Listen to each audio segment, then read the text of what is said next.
In the days when the judges ruled, there was a great famine in the land of Israel. From the small town of Bethlehem in Judah, a man named Elimelech left with his wife Naomi and their 2 sons to seek refuge in the land of Moab.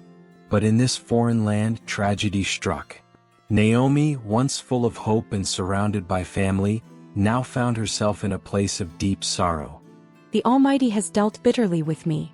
My husband Elimelech has died. And now my sons Mahlon and Chilion too, gone. I have nothing left.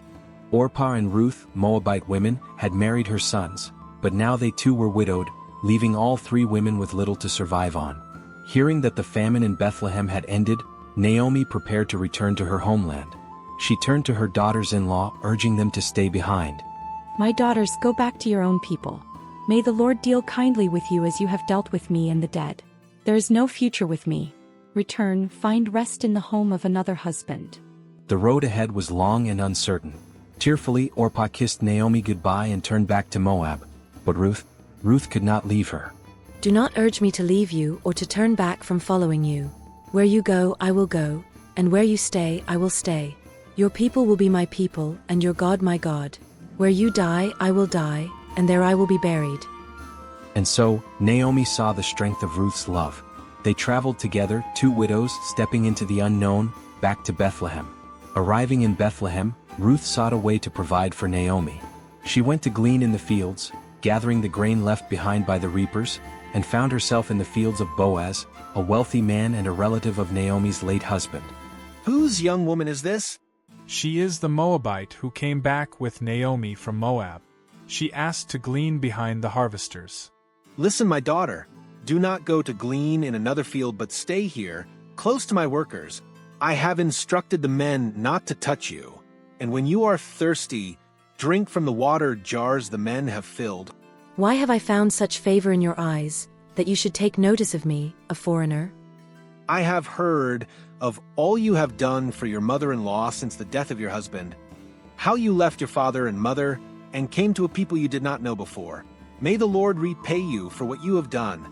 Ruth returned home to Naomi, carrying more grain than she had ever expected. Naomi's heart stirred with hope when she heard that Boaz had taken notice of Ruth.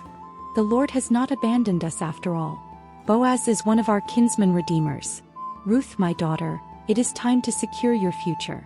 Naomi instructed Ruth to go to the threshing floor where Boaz would be that night. Ruth obeyed. In the stillness of night, Ruth approached Boaz, who was sleeping after a hard day of work. She uncovered his feet and lay down as Naomi had instructed. Who are you? I am your servant Ruth. Spread your garment over me, for you are a kinsman-redeemer. The Lord bless you, my daughter. You have shown more kindness now than before by not running after younger men. Do not be afraid. I will do for you all you ask. True to his word, Boaz took steps to redeem Ruth. He went to the town gate and spoke with the elders and another relative who had the right to redeem Ruth. After settling the matter, Boaz claimed Ruth as his wife. Today, you are witnesses that I have bought from Naomi all that belonged to Elimelech, Mahlon, and Chilion, and I have taken Ruth the Moabite as my wife. Ruth and Boaz married, and soon Ruth bore a son. They named him Obed, the grandfather of David, the future king of Israel. The Lord has restored me. My life, once bitter, has been made sweet again. Through Ruth's faithfulness, Naomi's sorrow was turned into joy. And from the line of Ruth and Boaz came Israel's greatest king, David. And many generations later, from this same line, came the Savior, Jesus Christ. Thank you for watching. If you enjoyed the video, please don't forget to hit the like and subscribe button and turn on notifications to never miss our updates. Your support means a lot to us.